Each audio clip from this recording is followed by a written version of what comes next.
welcome to another edition of Open Door. I'm sorry, this is 360 Info Network on AM 1490 WERE.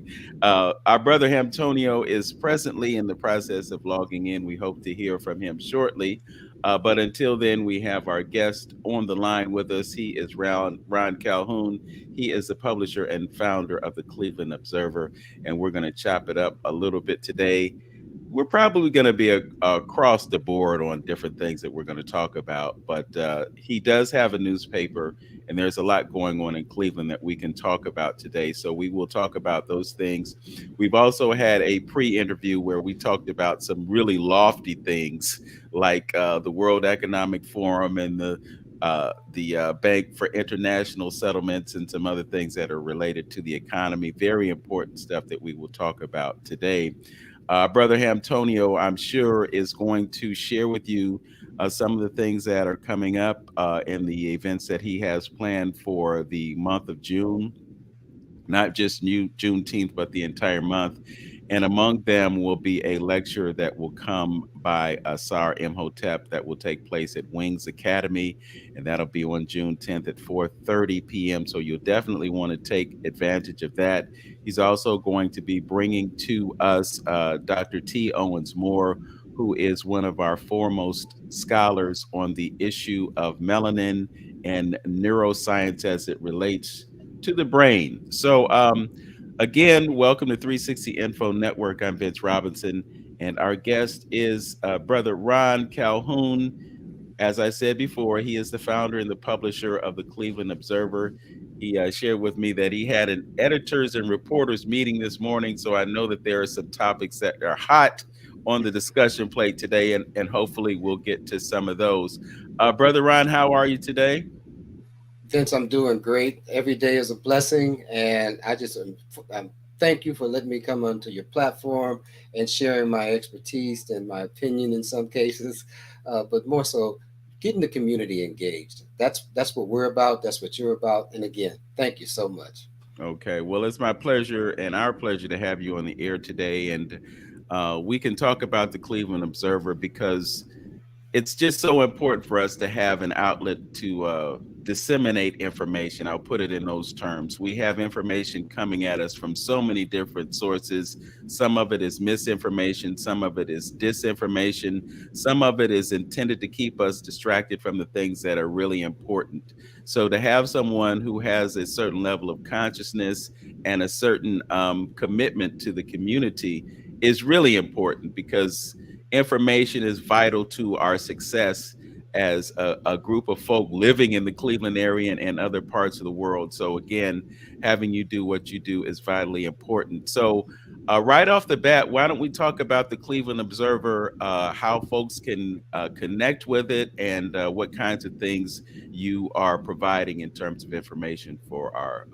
listening audience? Yeah, thanks, Vince. I appreciate that.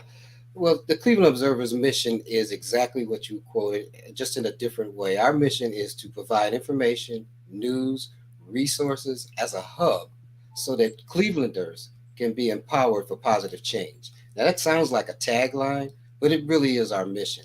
If we don't, just report on violence, murders, shootings, robberies, all of the negative things that are very dramatic and very attractive and distracting. We like to report on the good things that are going on in Cleveland. And we do have a network of people, advocates, people, resources that are doing so many things in Cleveland. And we just want to bring continuity to that. If we could be the hub where you could just click on health on our website, which is theclevelandobserver.com. Remember, theclevelandobserver.com. And when you go there, if you clicked on finance or clicked on health or clicked on education, there would be a treasure chest of resources for you to utilize to empower. So that's our goal.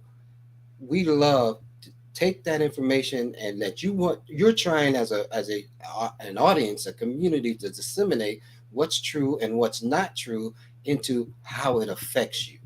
Now, your truth might be different than my truth, but how it affects us is usually the same. So we try to bring a perspective that is neutral so that you can decide what's best for you. And you know what I just noticed here? I can't even spell my last name.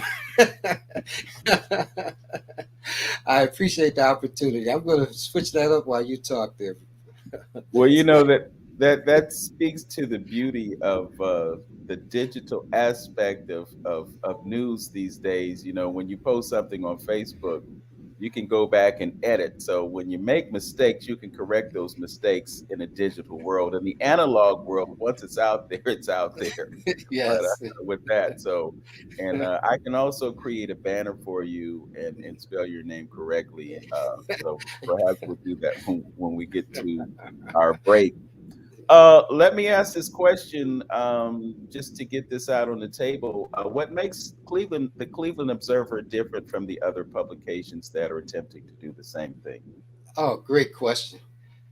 And 4 years ago, when we started the Cleveland Observer, which started off as the Ward 7 Observer, it was a need. And like most innovative things, it was a need that was necessary for Cleveland because there, let's face it, 4 years ago, there was a news desert. There was nobody talking about all these advocates, nobody talking about all the resources that are available. So out of that became the Cleveland Observer. So again, when we publish a neighborhood hero, a senior of the month, a student of the month, those are things that's not generally is not in local news. We are grassroots, and that's what makes us unique to all the other platforms. And there's new platforms popping up every day, uh, and I don't even want to name them because they're our competitors. But guess what?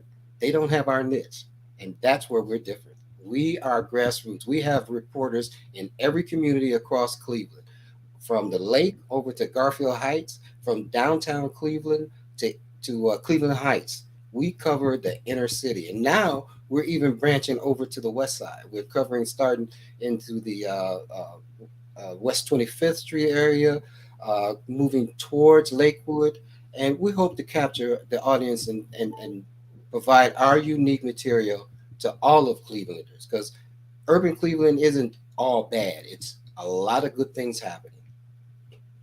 So, what are the specific areas that you focus and concentrate the reporting on? We have four central areas: health, finance, education, and then, of course, community. If you look in those four buckets, anything that affects your life is within those four buckets. If you're trying to be an entrepreneur, we got a finance department, but we also have an education department to show you how to do that, or at least advise you what's the best method and what's the best way to do that. Now, if you have health issues, whether it's spiritual, whether it's mental, whether it's physical, we have that section where we're dealing. We talked again this morning. We were talking to our writers through our writers editors meeting, and one of the writers is going through a fasting, but she's fasting so that she can get prepared for her new journey into being a vegetarian. Now, that to me is a challenge because I love eating, but she, because of health issues, needs to uh, monitor her diet. So she's starting this journey and she wants to tell people about it. And we're going to provide that platform. So we got finance, health, education, and community. Name me one subject that doesn't fall under any one of those categories. Well, you know, when you say the term follow the money, it covers a lot of ground. So when you just talk about finance, you're covering a lot of potential subjects. I'm happy to hear about this person who is pursuing the idea of vegetarianism and fasting as well. You know, I've been living on a plant-based diet for the past 7 years, and I've been a vegetarian of some sort for the past 41 years. So I do Mm, know that there is some real importance to that, especially when we look at the possibility of food shortages and them wanting to determine what you can eat and what you can't eat. And then the idea of fasting. You know, fasting is a very powerful tool for yes. creating improvements in someone's state of health, not just physical health, but mental health and spiritual health as well. I think that's one of the reasons why that biblical 40 days, and then you look at what they do in terms of Ramadan and 40 days of fasting, that it's really something that is so powerful, and it goes against the grain of our existence in America. Our existence is so connected to the idea of being consumers, so that, we're told that you have to eat, or you need to eat 3 times a day, and we're told what to eat in those 3 times, and a lot of times the things that they suggest to us are things that actually cause injury, and Yes. end up sending us to the things that they call healthcare facilities, which are really nothing more than glorified centers of disease and dysfunction, where they manage your symptoms and send you home with a pharmaceutical substance that will allow you to coexist with whatever your dysfunction is. So, those are two very powerful things, fasting and diet, or I call it live it, because, diet, DIE, is in the word, you know. So, but Well, anyway, it was interesting that in her conversation she brought up being a vegan versus a vegetarian. Now, I'm not the smartest guy in the boat here, so I had to ask her what's the difference, and she gave me a definition that was so concise. Can I put you on the spot, or should I just tell you what she gave me as a definition? well, you can put me on the spot if you choose to, or we can take a shortcut before we go to this break. Okay, let's take a shortcut then. Let's go. I Yeah. think she made it very concise. She said vegans are much more disciplined, and I went, oh, that makes sense. So you can be a vegetarian and kind of dip and dab into that vegetarian world. But she said vegans, their diet is very strict. Yes, I'll agree with that to a point, because vegans can also eat things that are technically considered vegan but are still not good for you. So, saying that you're vegan and skinny is not necessarily a foregone conclusion. You can be a vegan and have way too much weight on you. So, And that but was one of the barriers she talked about, that going to a vegan restaurant, there aren't a lot of resources in Cleveland. right. Yes, and then you can go to a lot of conventional restaurants and have very limited vegan options. So, as a vegan, or I would rather say someone who lives on a plant-based diet, because there are a couple of exceptions in terms of my diet, and I could say I'm a vegan, but technically, because I consume honey and I generally get organic quality honey, I can't technically say that I'm vegan, and I wear leather. I wear leather shoes, and I have a leather couch and chair in my house. So if a strict vegan walked into my house and looked around, they would say, "Oh no, bruh, you ain't vegan."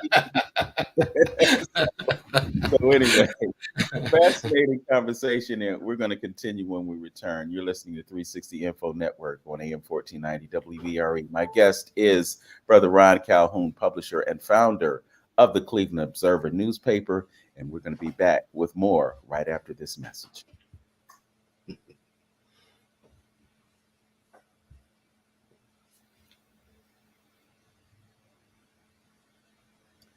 Okay, we're streaming live actually to YouTube and Facebook, and at the conclusion of this broadcast, the recording will be posted. So those of you who are monitoring us on Facebook and YouTube know that you'll be able to come back and see this at a certain point, and you'll be able to share it with your friends. So we'll post the link to the Cleveland Observer once we get this show posted, and then that way you'll be able to access it directly, and again you'll be able to share it with friends and family. We have to do all that we can to get the word out about the things that we're talking about today, and about the things that are printing in that newspaper. Also, don't forget, you can go to 360infonetworkradio.net, 360infonetworkradio.net, and you'll be able to visit our website and find out what's going on with 360 Info. And don't forget, we also have a Facebook page. So you can go to 360 Info Network on Facebook. All right, we're back. 360 Info Network on AM 1490 WERE. My guest is Ron Calhoun, and I see he corrected the spelling of his name, so I won't have to do it for him. I guess that points out, that you have adept skills as an editor and someone who runs a newspaper. Um, Before we took the break, we were talking about fasting and vegetarianism versus veganism, and I just want to put a kind of a footnote or whatever on that, and that is to say that there are many reasons that one might consider adjusting their diet. And one of the main reasons is that when you eat the proper foods and you get the proper nutrients, you will experience a better quality of health. One of the things that is sabotaging our quality of life in this country is the things that we are consuming. So when you make those changes, you will get results and you won't have to take as many pharmaceutical substances as doctors would want to push on you. And this is not to disparage or discredit the medical industry. There's a lot of good that happens in our medical industry, particularly when it comes to acute injury. So someone is in a car accident, or they have other acute issues or injuries. You can get results by going to the hospital and visiting with a doctor who is trained to address those issues. But I'll just put this out there, and we've had conversations about this in the past with guests like Dr. James Brown and others, and that's the fact that doctors receive very little training when it comes to nutrition. Sometimes they'll send you to a nutritionist, and what happens depends on uh, the quality of your nutritionist.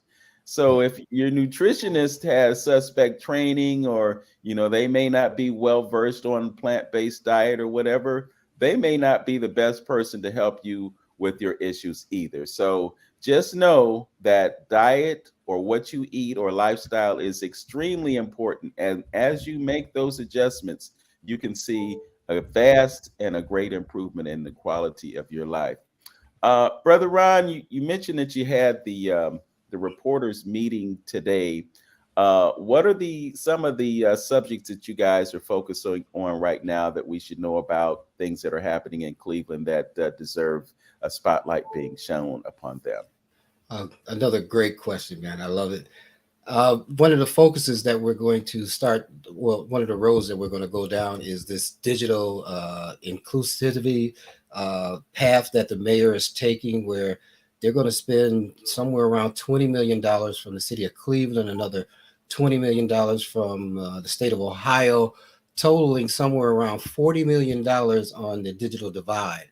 Uh, that's a pretty technical subject for the average consumer. So what we like to do is bring a different perspective to it. Not only a different perspective, but to ask certain questions. And we have an article that's coming out called "The 20 Questions That I Would Ask If I Were on City Council to the Mayor About This Digital Divide Bridge that they're bringing up." And I don't know if you read it, saw it, but last week they announced that uh, Bill was going to present some legislation to the city council about allocating the $20 million to two groups, Digital C of Cleveland and a group called Sci-Fi, who actually is has an office here in the States. I believe it's around the Chicago, Illinois area. Don't quote me on that. But they're originally from out of the country, which actually is from Dutch. And the way that they shaped that subject was um, this group is going to, from Dutch, is going to come in and lay fiber across Cleveland free of charge.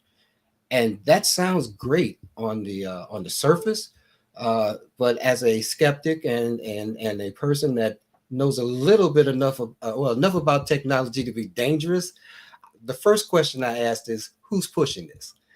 And as you say, uh, where's the money coming from? The second question I asked is, okay, if you're going to put all this infrastructure in place that nobody's been willing to do for the last, what, 15 years, what are you getting out of it? And the third question I would ask is, okay, once you start, and I equate it to a an apartment, a 4 suite or a 16 suite. I've got this building and I'm going to rent out these apartments. Well, they've got this infrastructure and they're probably going to rent it out to service providers.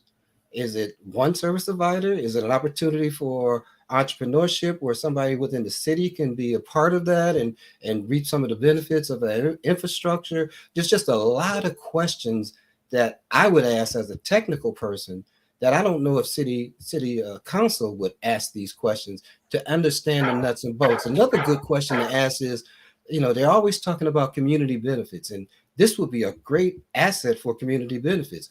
If this person is willing to, or this group is willing to put this in Cleveland free of charge, they're going to make money off of it.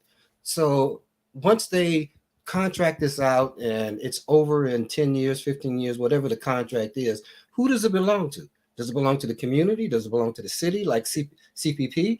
Well, we know what's going on over at CPP. I mean, it's just so many questions that need to be answered. And I think as a good council person, we are going to publish some content that gives them kind of the heads up on what questions to ask so that we can then get those answers and respond to those answers. That's just one subject we talked about during the writers meeting. Should I go on or did you want to break in here?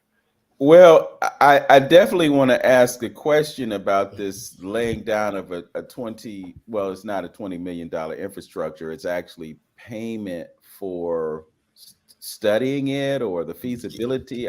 Again, that's paying somebody $20 million to talk about something, basically. It's $20 million to say, well, can we do this or can we not do this? I mean, what if after you spend $20 million, they decide that it's not feasible? Well, we just wasted $20 million. It's like I think I heard from one of your competitors a report that indicated that they were looking at spending some money on road improvement in the city of Cleveland. But before they do the road improvement, they got to pay somebody to figure out what to do. And it's like, well, why don't you just spend that $30 million on paving some roads? you know, but see, here's the thing, Ron, and I've been to city council meetings and I've been to committee meetings, and I know how it works. So you have a few city councilmen sitting around this big table, and everybody sitting in front of microphones, and people trot in and they bring their ideas, and the councilmen decide, well, do we want to spend money on this or do we not want to spend money on that? So basically, the consensus comes down to the council people, and that's why it's so important to put the right people in office to make decisions on your behalf. Because other than that, it's like a deal makers club. And whoever comes in with the best sounding idea and the idea that makes that councilman look good, Yeah.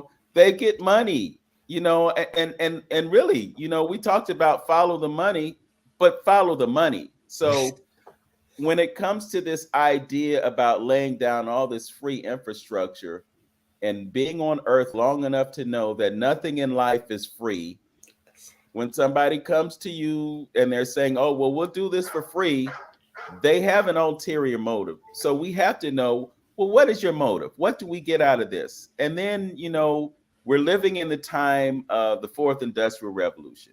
So things are happening at a rapid pace. I mean, if you just look at Chat GPT and how quickly it monetized itself and how pervasive the technology is. And now they're saying, well, there's a possibility that there might be a bias within the way Chat GPT operates. And, there may be some imperfections or, there may be some faults with it, but we've already embraced it. And so it's just a little bit scary to me, Ron, honestly, making this leap from analog to digital and always making the assumption that digital is better.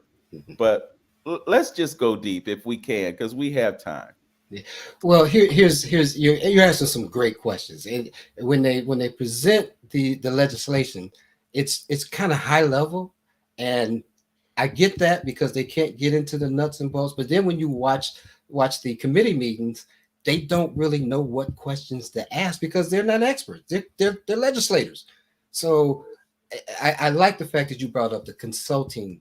$20 million for consulting to understand if it works. $20 million to see what streets need to be paved. Well, all you got to do is drive down the street, and that's simplified. But here's a great plan. Why don't you start downtown, hit the major streets, and work your way out to the suburbs from downtown? Does that sound like you give me the $20 million? I just gave you a great plan. Well, I want to take it in the opposite direction. Okay, okay, I say start from our neighborhoods and go okay. downtown.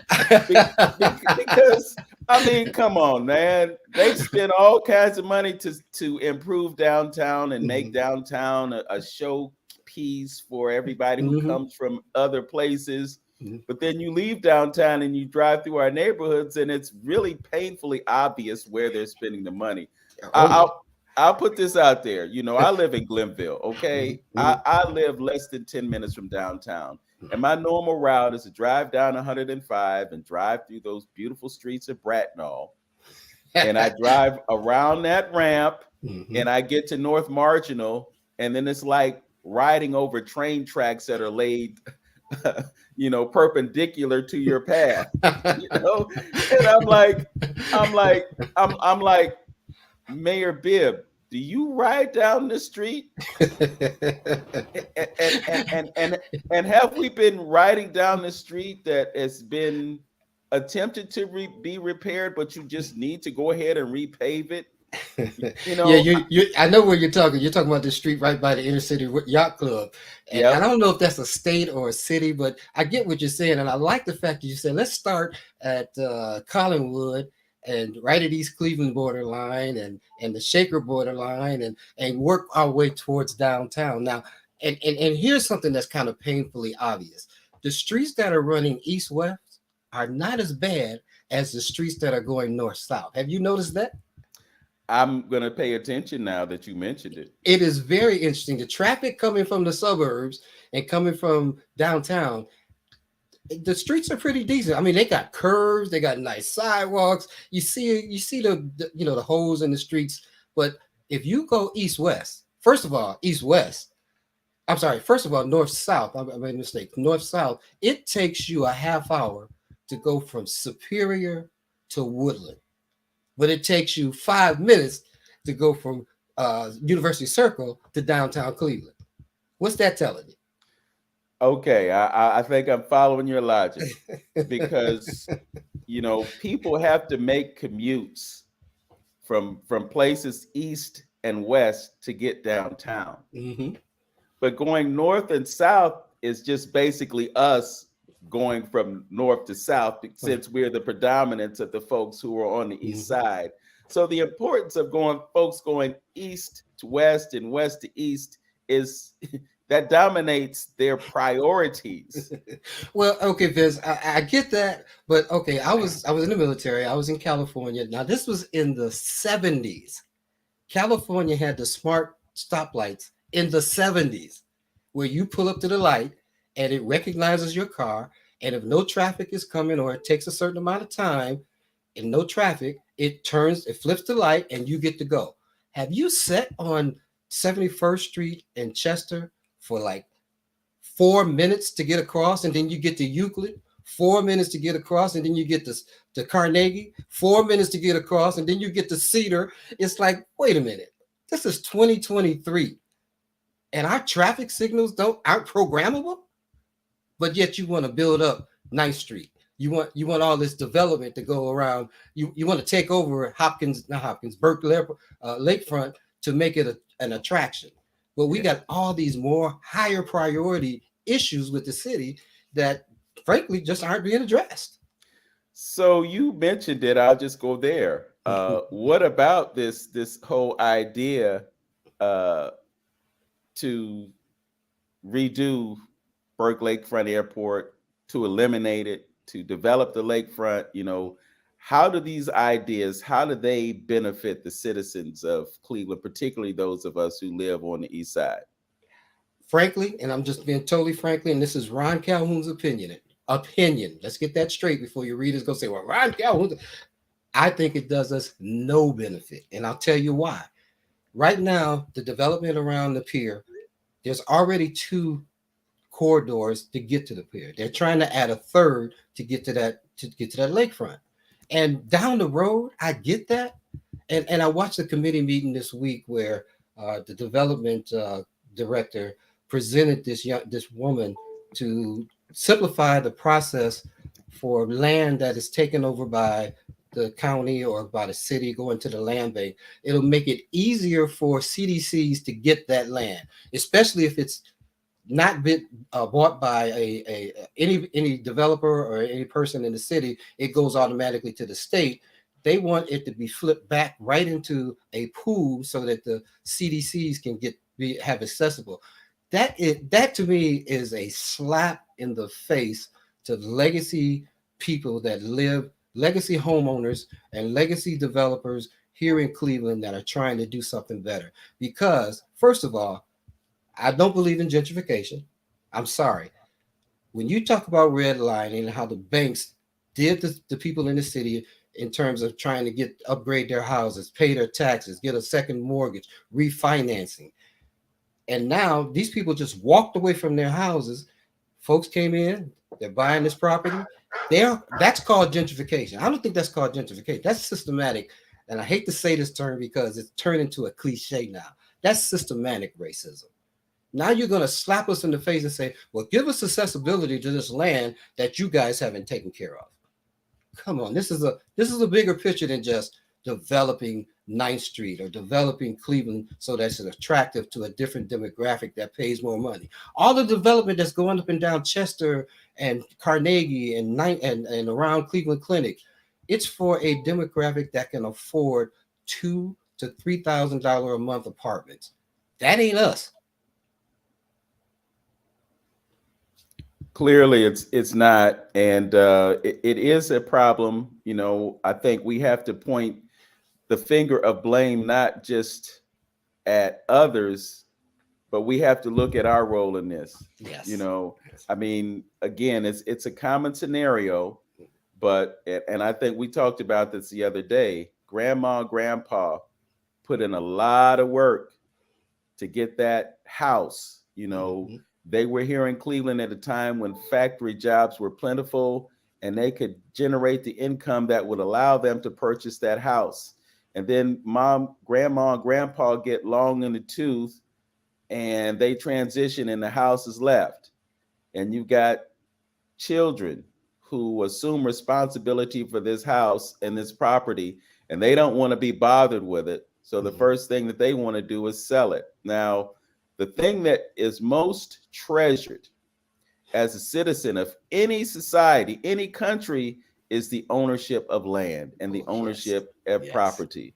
So if you are so willing to cash in your chips and walk away with a few $1,000s in so that you can go buy something and you give up your power, you can't blame the folks who want that property so that they can develop it into something that will generate cash flow for them while you took your money that you could have used to do something to generate cash flow and you just squandered that, you Yes. know.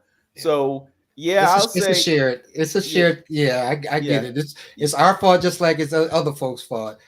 But we had an extra arbitrage, and that was the redlining, the mhm. refinancing, that's not to use it as an excuse, but now we can use it as a way to educate our younger generation that land is so important. Yes, and the key that you just mentioned is educating our young folk about things of financial matters. We have on the line Brother Hamtonio. He's been patiently waiting to get in, and we're working through some technical issues. But I think he's listening and he's ready to weigh in on some of the things that we've talked about. So, Brother Hamtonio,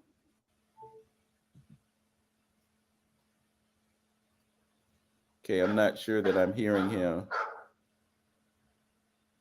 Okay, he's got an announcement. He's texting me now, Mhm. but I'm not sure that he's able to weigh in. So we'll continue the conversation. Well, Hampton. I got a question for you here. When he Okay. gets ready, just interrupt me, and we'll pull him right in. Okay. Okay. Um, I just left a meeting of writers and editors, and we had it as scramblers out on Som Center. And as I drove back, I just kind of whipped down one of the streets, whipped down a second street, just to kind of observe. And it's just amazing to me how other cities can maintain their city so well. And you know, one of the pet peeves that I have is, why does the city of Cleveland own so much property? I mean, the whole premise behind it. It seems to be something, another agenda. I guess I would say. If you go by any of these city lots right now, the grass is 4 feet tall. Come on, we're into the end of May. I've cut my lawn 4 times. At least cut it once in May. But we got a notice from the city that they're going to cut the lawns, the vacant lots, on the 26th of May, just before Labor Day, huh? And it didn't get done. I wanted to share some pictures with you that show that somebody came along with a weed whacker and did half of the lot, the half that was facing the street, and the other half is 4 feet long. But I'm just saying that to say this: we've got to raise the bar. The culture has to raise the bar, and not just the city of Cleveland, not just the mayor, not just the council people, the individuals in the residents. We've got to expect more. We've got to do better. We've got to help each other, and that's my challenge to our community. How can we do better for each other, not just for me, not for myself? Because you know what, frankly, I think it worked better for us, for my generation, when we work together as a collective to make the community better. This part here, this selfish thing that's going on, it ain't working. Yeah. Obviously, it cannot. I'm going to see if we can bring Brother Antonio into the conversation. Just, are you there, Antonio? Okay, so we're continuing to have technical difficulties, and we apologize for that. But basically, what happened was we are streaming this live to Facebook and YouTube, and we're using a different streaming platform to bring this show to you today. So continue to work with us, and we're going to iron all these things out. But for some reason, Brother Antonio was not able to log in through StreamYard, which we're using to broadcast the show today. Yeah, Uh, Vince, you asked another subject that we talked about, if you don't mind. Now, the other subject we talked about was educating people on the vote in August. That I don't know if a lot of people understand that there's a certain criteria now for voting in terms of your ID. You know, accepting old bills, accepting. There's a certain criteria for what is acceptable for you to be able to vote. I want people to understand. You need to know that before you get to the booth, because that is a some legislation that came down that supposedly was making it uh, making voting not so vulnerable, when it actually is curtailing some people that won't be able to vote. And I get that from both sides, but I just want people to understand that you need to know what is the right ID. I know that a driver's license, a military ID, a state ID, there's like a list of five that are available. I mean, that should be available when you walk in the booth to make your vote. If you come with, and that's the second thing, make sure you're still registered as an active voter, because I believe if it's been two voting sessions since the last time you voted, you might not be eligible to vote. Okay. I think there's something else that we need to mention about those elections, and that's the fact that they are planning to have an election in August, and they want to change a few things. And this is a direct response to the current petition drive on behalf of women's rights, women's reproductive rights. And then there's the idea that they want to increase the amount of votes that are necessary for a majority when it comes to um, passing initiatives that are brought forth by the voters. I don't know that I'm enunciating this as it should be, but I know that the issue It's is, amazing. go ahead.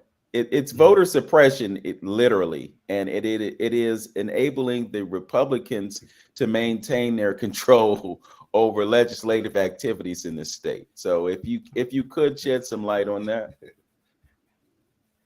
Well, and I'm not the best political figure here or best analyst for that, but I do know that there's a lot of legislation coming up in August that we need to know about. And we're going to, our June, I'm sorry, yes, our June issue is going to point out some of those issues.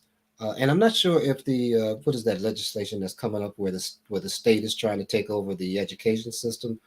There's so many important pieces that are coming up. And why would they come up in August? Now we were talking August. I guess is considered a midterm. I'm not sure. I'd have to check on that. But these things that are so important, you would think they would be on a November ballot.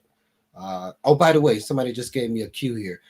Allowed Ohio driver's license, state ID, interim ID from the BMD, a U.S. military ID or passport card, National Guard ID, U.S. Department of Veterans Affairs ID are all acceptable IDs to vote. No longer allowed is utility bills, bank statements, government checks, paychecks, or other government documents with your current address on it. None of those are allowed right now. So be conscious of that, Clevelanders. Yes. Definitely be aware of that. The legislation that you spoke of related to education are actually a few different bills that are going on right now. I know there's House Bill 12, which basically hands over control of the State Board of Education to the governor through his appointees. And then there's also, I think it's Senate Bill 83. And this is one that, among other things, wants to do away with the requirement that employees of colleges and universities in the state of Ohio uh, they shouldn't be required from their perspective to do DE and I, diversity, inclusion, and equity training, and some other measures. Basically it's kind of pushing back against things like critical race theory and honesty in education. Let's just call it truthfulness in education, because they don't want the truth to be known. So they want to change the rules, change the game, and take away our ability to hold them accountable for the sins of the past. I would say that.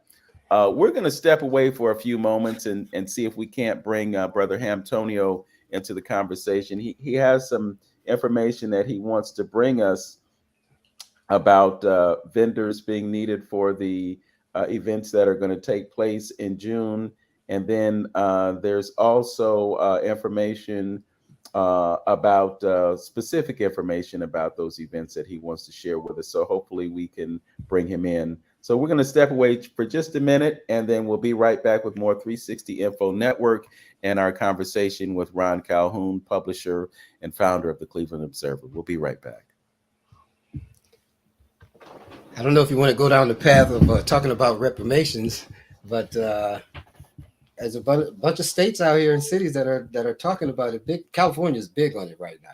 Yeah, I heard the figure that they're mentioning in California, and it's like, well, we can't let y'all get off the hook that light. you know, you know, I mean, a debt owed is a debt owed, but don't give me pennies when you should be giving me dollars. I can't go along with that. But then, Well, Detroit is talking about trillions. yeah, Yeah, well, so yeah, let's definitely talk about that, because when it comes to money, and the creation of more money, the creation of more money is a problem, and I think that's part of the reason that they don't want to do it, because they understand that. We're going to talk about this great reset, though. I think that would be a great segue. So, welcome back to 360 Info Network. I'm chopping it up with my man Ron Calhoun, the founder and publisher of the Cleveland Observer, and we were just talking about the possibility of reparations. You know, I just heard in the past week, and he mentioned it to me that they are considering reparations in California. There are some cities in some of the country that have already pushed through initiatives about creating reparations. But you know, the real issue here is not only how much money, but where does it come from? And the reason that I bring this issue up is because we have our backs up against the wall, figuratively speaking, in this country because we are about to, or we've reached the debt ceiling. And America is in a place now where it's about to be unable to borrow any more money unless the country raises its credit limit, because that's basically what it is. It's a credit limit, and every time they get close, they say, "Oh well, you know, let's just raise it. You know, let's just extend more credit to the country, and let's go deeper in debt." You know, and the system is really based on debt. So we really have to fully understand the implications of that. We talked about this the other day, and that is that in 1913, a dollar was worth a dollar. In 2023, a dollar is worth 2 cents. And Wow. as they continue to print more and more money, that 2 cents is going to go to zero. So, what happens when it goes to zero? They're going to have to come up with a new system. Well, guess what? They're working on the new system as we speak, and they're going to roll it out, and you're not even going to know that it's in place. But what they plan to do, and I'm just going to tell you what they plan to do. Now, whether or not this actually happens, because there's pushback from folks like Ron DeSantis and Ted Cruz and you know folks in Indiana who have outlawed central bank digital currencies, they're saying that we don't want this. One of the things about their plans is that they want to create this new monetary system that allows them to completely control your money and to surveil you with the money. Now, if you think surveillance is not feasible, take a look around. I can walk out my house, walk to the corner of my street, and see a camera perched atop a light pole. And everybody thinks, oh, this is great because if somebody decides to rob the house or break in, then we got footage of this person. But not only are they spying on the person who's breaking into your house, they spying on you. So, so everywhere you go, there's something following you. And then if you look at your watch or you pull out your phone, there's something there that is tracking you as well. So surveillance is really it's already there. When you talk about switching over to a system that involves digital currency, well, guess what?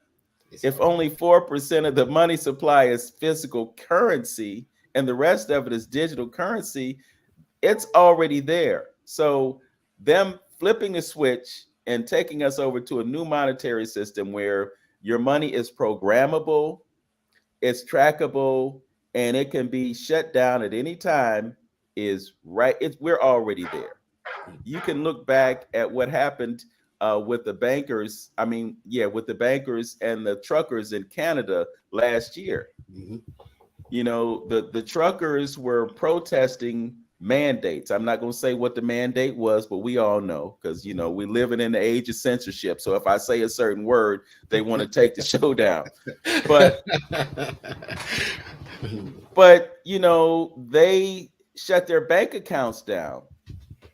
So we're really already there, and there are things that we can do as consumers to kind of work around this. Or in a perfect world, you know, the citizens of the country would just stand up and say, "No, we don't want this.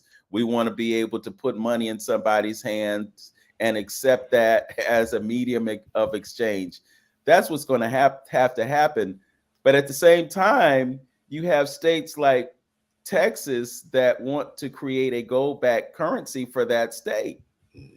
So, you know, again, this whole world of finance, this whole world of economics is something that we definitely have to be tuned into and be mindful of, and we have to start to make decisions that will enable us to protect our assets. So not only, do we appreciate them, mom, dad, grandma, grandpa, we appreciate the fact that you did all that work to acquire that asset, but now we need to take it to the next level, and that is do what we can to protect that. And let's go real deep. Mhm. It could mean taking that house and putting it in a trust so that it can't be taken away from you. Mhm. Okay, we haven't even gotten to the Yeah. conversation Yeah. about trusts, because trusts are the things that the wealthy people do to keep their assets out of harm's way. Yeah. So Trust in we got to, LLCs. there it is. There it is. You get a benefit from being an LLC in this country. Other than that, you're just somebody who has taxable income in the form of wages. So when you look at people like Mitt Romney, who has millions in assets, well, guess what? He's not paying taxes because he's not claiming wage income. He's finagled a way for the money that comes into his domain to be considered something other than wages, so he's not taxed on it. These are Well, these go ahead, yeah, bruh. Vince, I mean, you've touched on a lot of stuff here, and economics is the key word here. But first, let's back up here. Let's put this debt thing on a personal level. I mean, if it were me or you or I, we would be in jail probably if we were the United States, right? But let's put this on a level where how do I fix it when my debt overweighs my income, overweighs my savings? It's just an arbitrage to me. Well, at some point, you got to bite the bullet. I mean, that's how you fix it. You pay off your debt. So that's the dilemma that's facing our country. How do we pay off the debt? That's the real fix. And what that means is sacrifice. What that means is things aren't going to be normal. Things aren't going to be like they used to be, where we could fat cat and do what we wanted to when we wanted to. How? I mean, because you're right, we've turned into this demanding society that needs everything right now. Well, let's talk about economics. What is the three central key pieces of economics? It's what you're going to produce, how you're going to produce it, and who you're going to produce it for, right? Those are the three themes around economics. So if we focus around producing things for our country, we're going to gain economics. I mean, what does that mean? That means small businesses have to be rebuilt, and in particular in the urban centers. If you look around Cleveland, and this is not just unique to Cleveland, if you go across the country and look at the urban footprints, small businesses are like almost non-existence. I mean, you've got your gas station, which gas stations have taken over grocery stores now. You can just go up and get your gas and get anything you want, although they charge you an arm and a leg, But where are the small businesses? Where we in Cleveland? Let's just talk about Cleveland. Name me one. When I say staple, name me one staple retail place in Cleveland. I'm talking about a Walmart, a Home Depot, a Sam's, any of these staple retail establishments in the city of Cleveland. Do you know of any? Well, I will tell you that there will be one at East 105th Street and Carnegie within the next year. But let me assure you that they ain't putting that there for us. Ron, this hour has gotten that past us so Oh quickly, wow! and we weren't able to bring in Brother Antonio, but I do have some information that I need to share with the listening audience. So we have just a couple of moments left. If you could tell folks how they can connect with the Cleveland Observer again so that they can tune in and get the benefit of your journalism.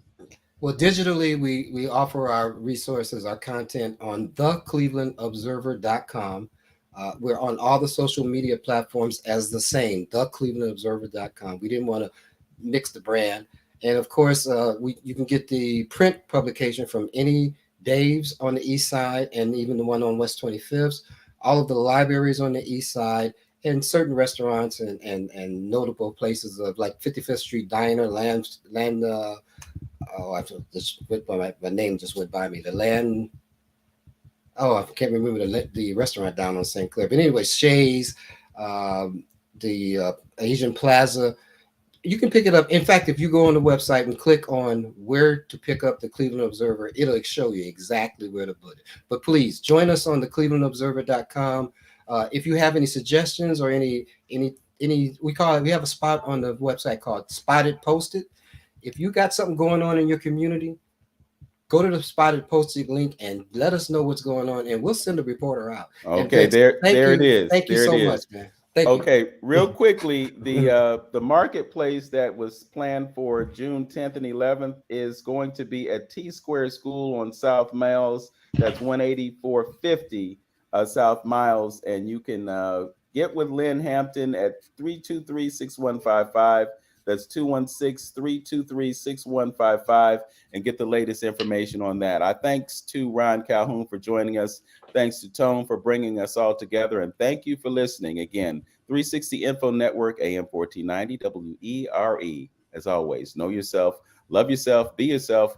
Make today your best day, Cleveland and the rest of the world. Peace.